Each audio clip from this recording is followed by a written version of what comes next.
예, 안녕하십니까. 통일부 장관 권영세입니다. 민족의 명절 추석이 이틀 앞으로 다가왔습니다. 올해 추석에도 수많은 이산 가족들이 가족과 고향을 그리워하며 쓸쓸한 명절을 보내실 것입니다. 통일부 장관으로서 무거운 책임감을 느낍니다. 체제와 이념의 차이가 가족을 갈라놓을 수는 없습니다. 그러나 부모와 형제의 생사조차 모른 채 70년이 흘렀습니다. 시간이 얼마 남지 않았습니다. 한 달에만 이산가족 400여 분이 세상을 떠납니다. 남아 계신 4만여 분도 8, 90대의 고령입니다. 남북 당국이 아픈 현실을 솔직하게 대면해야 합니다. 이산가족이라는 단어 자체가 사라지기 전에 문제를 해결해야 합니다. 과거와 같은 소수 인원의 일회성 상봉으로는 부족합니다. 당장 가능한 모든 방법을 활용하여 신속하고도 근본적인 대책을 마련해야 합니다. 정부는 언제든 어디서든 어떤 방식으로든 이산의 고통을 덜어줄 수 있다면 모든 노력을 기울여 나갈 준비가 되어 있습니다. 오늘 정부는 남북 당국 간 회담을 개최하여 이산가족 문제를 논의할 것을 북한 당국에 공개적으로 제의합니다. 남과 북의 책임있는 당국자들이 빠른 시일 내에 직접 만나서 이산가족 문제를 비롯한 인도적 사안을 허심탄회하게 논의할 수 있기를 기대합니다. 정부는 열린 마음으로 북한과의 회담에 임할 것입니다. 회담 일자, 장소, 의제와 형식 등도 북한 측의 희망을 적극적으로 고려할 것입니다. 북한 당국이 우리의 제안에 조속히 호응해 나올 것을 강력하게 촉구합니다. 국민들께서도 정부의 노력을 성원해 주실 것을 당부드립니다. 감사합니다. 네, 지금부터 질의를 받도록 하겠습니다. 질의 시 질의 내용에 앞서 소속과 성함을 말씀해 주시기 바랍니다. 지금부터 질의하실 분은 손을 들어 주시기 바랍니다. 김하영 기자님. 네, 저 SBS 김하영입니다. 예. 김대중 노무현 정부 때 이산가족 상봉이 정기적으로 됐던 것은 대량의 쌀 지원이 있었던 측면이 영향을 미쳤다고 생각합니다. 이산가족 문제 해결을 위해서 북한에 대규모 쌀 지원을 할 의향이 있으신지 궁금합니다. 지금 정부는 이런 인도적 문제에 대해서 특별한 유인책은 생각하고 있지 않습니다. 이산가족 문제는 인도적인 문제이기 때문에 북한도 반드시 호응을 해야 한다고 생각을 합니다. 네, 다음 질문 받겠습니다. 네. 네, 뉴스원 김서연입니다. 남북 대화 성사를 위해서 그동안에는 전통문을 먼저 보내서 실질적으로 북한과 협의를 한다던가 하는 과정이 있었는데 이번에 이렇게 장관님께서 직접 공개적으로 제안을 하시는 이유가 있는지가 궁금하고요. 혹은 먼저 전통문을 보냈다거나 하는 게 있었는지도 궁금합니다. 지금 이 시간에 남북 공동 연락사무소를 통해서 통지문 발송을 시도하고 있습니다. 그리고 아시다시피 최근에 통지문에 대해서 거부한 적도 있고 그랬기 때문에 최근에는 북한에 제의를 할 때 통지문 외에도 이런 식으로 공개적인 제의를 하고 있습니다. 네, 다음 질문 해주시기 바랍니다. 네. 미디어팬의 김 소장입니다. 어디요? 예. 미디어팬의 김 소장입니다.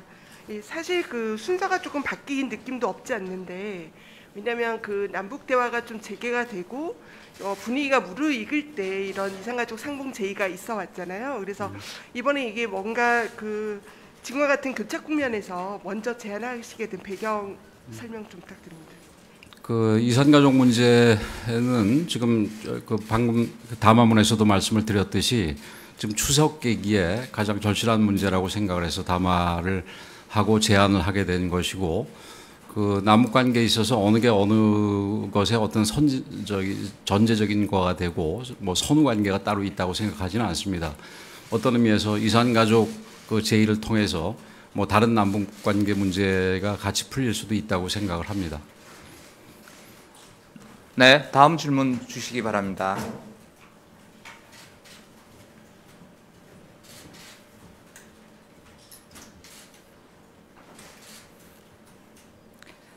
제가 말씀을 잘 드려서 질문이 더 이상 없나요? 네, 예. 네, 저 SBS 김하영입니다. 저기 회담 일자나 장소, 형식 등 북한의 희망을 적극 고려한다고 하신 거는 북한 코로나 방역이나 이런 걸 좀 고려하신 걸까요? 설명을 좀 부탁드립니다. 뭐 코로나까지 포함을 해서 그리고 북한 나름대로 또 이 문제에 대해서 호응을 하더라도 북한이 원하는 부분이 있을 것입니다. 그래서 그런 부분에 대해서는 그게 이 내용이든 의제든 그다음에 형식이든 장소든 이런 부분에 대해서 북한 측의 이 희망을 고려하겠다라는 것이지 뭐 코로나만 반드시 고려해서 그런 부분은 아닙니다. 네, 네, 연합뉴스 TV 지성님입니다. 예. 오늘 장관님의 제안을 북한이 무시하거나 아니면 이 제안에 대해서 뭐 비난을 한다거나 했을 때 보관이나 뭐 대안 같은 건 있나요? 지속적으로 제안해 나갈 겁니다. 네, 다음 질문 해주시기 바랍니다.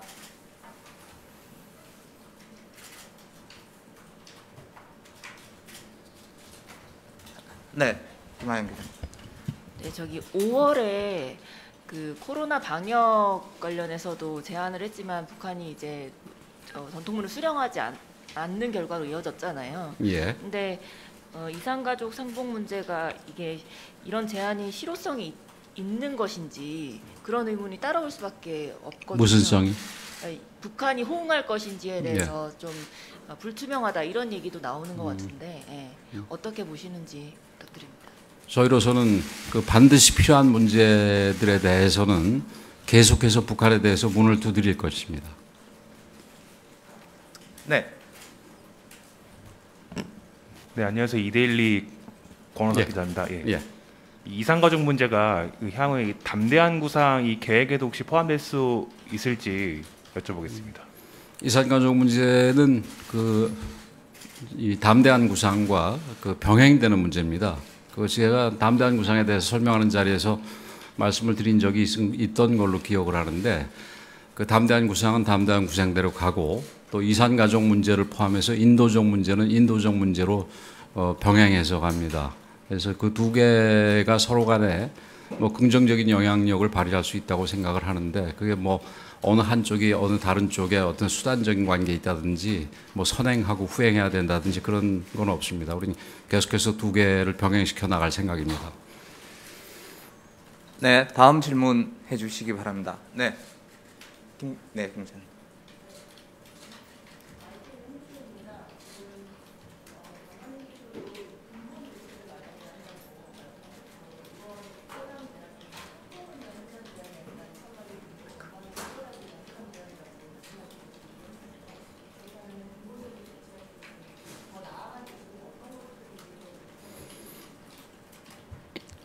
사실은 우리가 좀 근본적인 대책을 논의해서 결론을 이끌어낼 필요가 있기 때문에 통상적으로 여러분 잘 아시다시피 이산가족 문제는 적십자사에서 이제 제안했었는데 이번에는 당국자 회담을 제안한 겁니다. 근데 우선 뭐 가장 기본적인 거는 이산가족 문제와 같이 가장 기본적이고 인도적인 문제가 남북 관계에 따라서 영향을 받아서 이게 중간중간에 단절이 되는 문제부터 시작해서 지금 현재 코로나 상황이라든지 이런 방역 상황에서 이산가족이 상봉이 실현되더라도 이 실제적인 상봉을 시행해 나가는 데 있어서는 여러 가지 추가적인 조치들이 필요할 거라고 생각이 됩니다. 그래서 그런 부분 현실적인 상황과 근본적인 상황을 다 포함을 해서 당국자 회담을 하는 게 적절하다고 판단을 해서 당국자 회담을 제안을 한 겁니다. 그러나 뭐 북한이 다른 제안을 한다면 그 다른 제안에 대해서도 열린 마음으로 우리가 고려할 생각이 있습니다.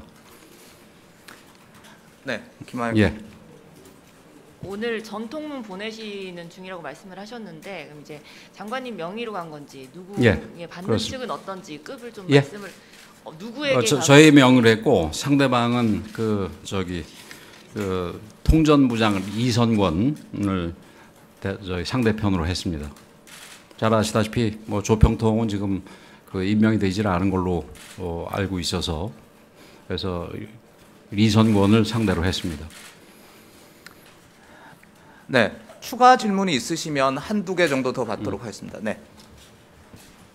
네, 동아일보 신나리입니다. 그 북한으로부터 정부가 파악한 가장 최신의 그 이산가족 상봉에 대한 입장이 어떤 건지 그게 언제인지가 궁금하고요. 그다음에 그 이 회담이 만약에 북측의 호응으로 열리게 되면 의제를 좀 바로 확장할 계획이신지 그것도 같이 여쭤봅니다. 그 두 번째가 네. 두 번째 질문이 무엇이죠? 잘 안 들렸는데. 이산가족 상봉에 대해서 이제 북측이 호응을 하면 이제 회담을 하게 되지 않습니까? 예. 그러면 그 자리에서 바로 의제를 확장하실 뭐 의향도 있으신지 여쭤봅니다. 그 뭐 저희들 희망은 북한과 여러 가지 우선 뭐 두 번째 문제부터 그 말씀을 드린다면은 그 이산가족 문제에서 시작해서 다른 데로 뭐 확장이 되는 거에 대해서 뭐 아주 절대적으로 기대를 하고 희망을 하고 있습니다만 그거는 뭐 일단 회담을 해봐야 아는 것이고 그다음에 첫 번째 문제는 최소한 이 정부 출범하고는 북한 측으로부터 뭐 이산가족 상봉과 관련된 어떤 입장도 확인된 바가 없습니다. 네, 지 기자님. 일단 이산가족 문제는 이제 인도적인 문제라서 어떤 거래를 하면 안 되겠지만 혹시라도 이제 회담 과정에 뭐 이산가족 상봉을 이제 뭐 하자고 하면서 북한이 어떤 뭐 경제적 지원이라든가 뭐 그럴 일은 없지만 만약이라도 그렇게 요구를 했을 때 어떻게 보면 이제 이 통일부의 제안이 어떤 그 대북 지원, 뭐 인도적 지원이라든가 이런 것까지만 연결이 돼서 간다면 정부 차원에서 다 나서야 되는 문제가 되는 거 아닙니까? 그러면 이제 오늘 제안에 대해서 어떤 대통령실과 사전에 어떤 기밀한 협의라든가 아니면 대통령실에서 이런 이산가족 문제를 논의하기 위한 남북 당국 간 회담을 전폭적으로 지원한다든가 뭐 이런 논의가 있었나요? 그 대통령실과는 항상 이런 문제에 대해서는 그 상황을 공유하고 있다라는 말씀을 정도를 드릴 수가 있겠고요. 그 말씀하셨듯이 뭐 이산가족에 그 관련된 그 대화가 성사가 돼서 그 계기에 다른 인도적인 문제에 대한 요청이 있다면은 그게 무슨 뭐 조건 관계나 이런 부분은 아니지만 우리 정부의 기본적인 입장이 인도적 부분에 대해서는 정치 군사적인 상황과 상관없이 언제든지 그 지원하고 협력할 준비가 돼 있다는 게 우리의 기본 입장이기 때문에 그건 뭐 별개 문제로 우리가 충분히 긍정적으로 고려할 용의가 있습니다.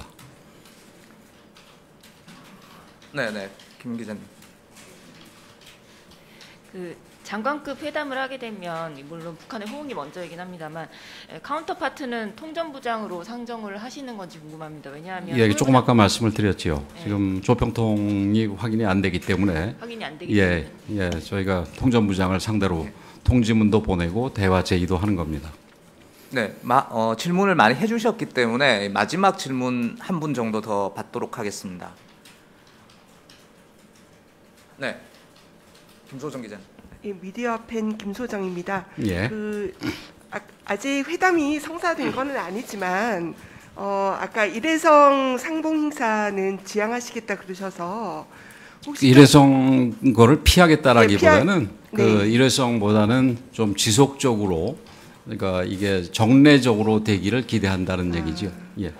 정례적인 상봉 행사를 그러면 생각을 하시는 건가요? 그렇지요. 그러니까 예. 화상 상봉이라든지 편지 교환이라든지 뭐 이런 여러 가지 아이디어가 있을 것 같은데 구체적으로 조금 추가 예, 설명을. 그 뭐 화상상봉 문제라든지 고향 방문이라든지 뭐 이런 부분들은 여태까지 그 우리가 과거에 남북 간의 이산 가족과 관련해서 이루어졌던 부분에서 계속해서 이루어지기를 기대하고 특히 화상상봉 같은 경우는 현재 코로나 상황이기 때문에 북한이 더 그 이 화상상봉을 기대할 가능성도 있습니다. 그래서 그런 부분에서 오늘 한겨레 신문에서 조금 뭐 제가 악의적이라고 생각은 안 합니다만은 그 사실과 다른 보도가 있었는데 그 이제 직접 대면 상봉하는 거를 4번에서 3번으로 줄인 부분도 사실은 현재 코로나 상황이라든가 이런 걸 고려해서 그렇게 결정을 하게 된 겁니다. 네, 추가 질문이 없으시면 혹시 추가 질문 있으신가요? 네, 추가 질문이 없으시면 오늘 브리핑은 이것으로 마치도록 하겠습니다. 자, 여러분들 고맙습니다.